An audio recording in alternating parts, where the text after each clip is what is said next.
હાલ મહાકુંભને લઈને એક દુઃખદ સમાચાર સામે આવી રહ્યા છે। ઉત્તર પ્રદેશમાં સ્થિત પ્રયાગરાજ મહાકુંભમાં નાસભાગ બાદ અખાડા પરિષદે નિર્ણય લીધો છે કે મૌની અમાવસ્યાના દિવસે અમૃત સ્નાન નહીં થાય।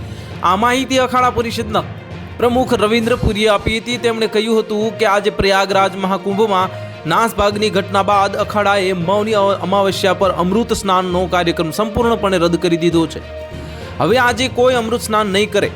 અખાડાએ પણ તેના સરઘસોને છાવણીઓમાં પાછા બોલાવ્યા છે અને અખાડા પરિષદના પ્રમુખ મહંત રવિન્દ્ર પુરીએ એબીપી ન્યૂઝ સાથેની ખાસ વાતચીતમાં આ માહિતી આપી હતી। અને આજે મોટો ઉત્સવ હતો પણ કદાચ એ અમારું દુર્ભાગ્ય હતું કે અમે આજે સ્નાન નહીં કરી શકીએ અને અવસર 140 વર્ષ પછી આવ્યો છે।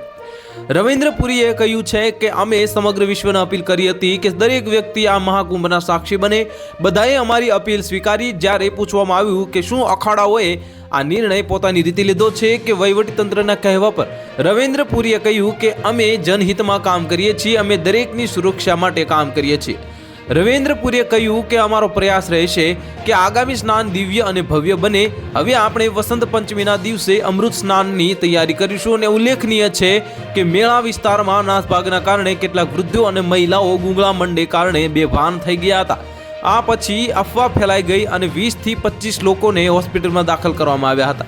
તો હાલ માટે આટલું જ। મળીશું નવી અપડેટ સાથે। જો તમને અમારા વિડીયો પસંદ આવતા હોય તો વિડીયોને લાઇક કરી દેજો, ચેનલને સબસ્ક્રાઇબ કરી બાજુમાં આવેલા બેલ આઇકનને દબાવી દો, જેથી તમને આવા સમાચારની અપડેટ મળતી રહે।